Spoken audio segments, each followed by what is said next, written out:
یہ پیغام جو میں آپ کے ساتھ بانٹنے والا ہوں یہ یسوع مسیح کا شاہیانہ داخلہ یروشلم کے اندر ہے۔ وہ تمام نبیوں کی پیشن گوئیاں یسوع مسیح کے بارے میں کہی گئیں تاکہ وہ کلام مقدس کے اندر پوری ہوں، اور یہ تاریخی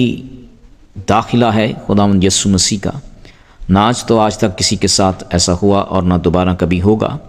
کیونکہ یہ باتیں یسوع مسیح کی پیدائش سے پہلے کہ وہ آئے گا اور اپنے لوگوں کے لیے قربان ہوگا اور اپنی جان فدیے کے طور پر پیش کرے گا، کیونکہ یہ تمام نبیوں نے سینکڑوں ہزاروں سال پہلے ان تمام باتوں کی پیشن گوئی کی، اور یہ باتیں پہلے سے پرانے عہد نامہ کے اندر درج کی گئیں۔ کیونکہ عید فصح کے بارے میں جب ہم دیکھتے ہیں کہ پاک یہوہ الوہیم نے کس طور سے بنی اسرائیل کو حکم دیا اور اپنے بندہ موسیٰ سے کہا کہ تو ایک برہ لینا اور اس برے کو قربان کرنا، اور قربان کر کے تو اسے کھڑے کھڑے اس کا گوشت کھانا، تاکہ اور اس کا جو لہو ہے وہ اپنے دروازوں کی چوکٹوں پر لگانا۔ اس کی تاریخ دن کے بارے میں خدا نے پہلے سے آگاہ کیا اور بتایا،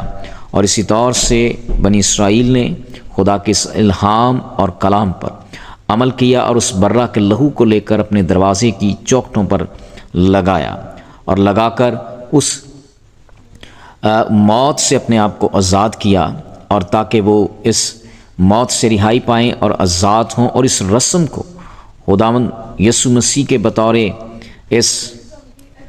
زمین پر آنے سے پہلے بتایا گیا، اور بنی اسرائیل اس بات کے منتظر تھے، اور کتاب مقدس کے اندر وہ اس بات کو جانتے تھے کہ ایک مسیحا آنے والا ہے، ایک خرستس آنے والا ہے جو آئے گا اور آ کر ہمیں تمام گناہوں سے نجات دے گا۔ اور یہ اچانک سے خداوند یسوع مسیح کا اس دنیا میں آنا نہیں تھا، بلکہ ہر ایک بات الہام اور کلام کے مطابق ہو رہی تھی، اور لوگ سینکڑوں ہزاروں سال سے اس بات کے منتظر تھے کہ ایک خرستس آنے والا ہے اور ایک مسیحا آنے والا ہے، اور وہ آئے گا اور وہ بیت الحم میں پیدا ہوگا، اور اس کے پیدا ہونے کے وسیلہ سے جو باتیں نبیوں کی پیشن گوئیوں کے بارے میں کہی گئی، وہ کس خاندان میں آئے گا اور کس خاندان میں ہوگا، اس لیے خداوند یسوع مسیح کے آنے سے پہلے سب کچھ بیان کیا گیا۔ اس کی کرامات، اس کی قدرت، اس کا کمال، اس کا جلال ہمارے بیان سے باہر ہے۔ اس لیے خداوند یسوع مسیح کا جو آخری سفر یروشلم کے اندر تھا، وہ آئے اور آ کر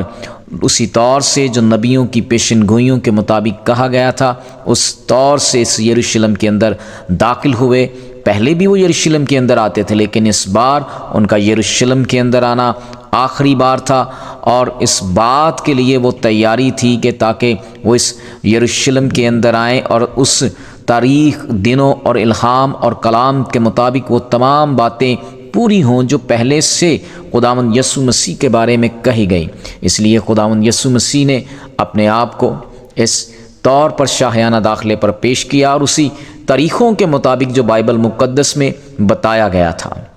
اور اس لیے جب اس نے وہ تعلیمات آ کر لوگوں کو دی، اور اس صلیب پر جانے سے پہلے وہ خداوند یسوع مسیح ان لوگوں کے درمیان رہے اور ان لوگوں کو تمام باتوں سے آگاہ کیا۔ اس لیے لوگ اس کے بارے میں جانتے تھے کہ جیسے کتاب مقدس کے اندر زکریا کی کتاب کے اندر لکھا ہوا ہے، زکریا اس کا 9 باب اور اس کی 9ویں آیت کے اندر، اے بنت صہیون تو نہایت شادمان ہو، اے دختر یروشلم تو خوب لرکار، کیونکہ دیکھ تیرا بادشاہ تیرے پاس آتا ہے، وہ صادق ہے اور نجات اس کے ہاتھ میں ہے۔ اس لیے وہ اپنے لوگوں کو نجات دینے کے لیے اس زمین پر آئے، اور بہت سے لوگوں نے اس پر الزامات بھی لگائے، تانے کسے، باتیں کسی، اور اسے صلیب دینے کے لیے پکڑا گیا۔ تو اس لیے تمام باتیں خداوند یسوع مسیح کے اس زمین پر آنے سے پہلے کہی گئی۔ آپ اس بات کو کتاب مقدس کے اندر دیکھ سکتے ہیں کہ لوگ کس طرح سے اسے ڈر اور خوف کے اندر مبتلا ہو گئے تھے کہ وہ بادشاہ ہونے کا دعویٰ کرتا ہے۔ حقیقت میں وہ بادشاہوں کا بادشاہ اور خداوندوں کا خدا ہے، رہے گا۔ اس لیے جو کوئی اس کے بارے میں سنتا ہے وہ حیران ہو جاتا ہے کہ یسوع مسیح کس طور سے اس دنیا میں آئے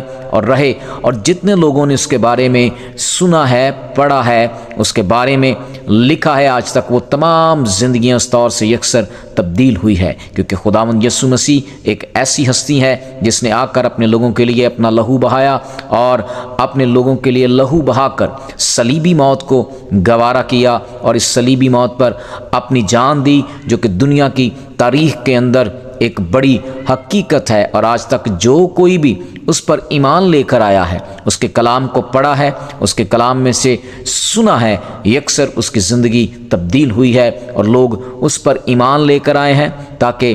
اس خدائے واحد پر ایمان رکھتے ہوئے ہمیشہ کی زندگی کو حاصل کریں۔ آج آپ کے لیے بھی یہ پیغام ہے کہ ان باتوں کے ایک دوسرے کے ساتھ بتائیں، پھیلائیں، تاکہ لوگ گناہ کے اندر نہ مریں بلکہ اس بادشاہوں کے بادشاہ پر ایمان لاتے ہوئے ہمیشہ کی زندگی کے وارث بنیں۔ خداوند آپ سبوں کو برکت دے، آمین۔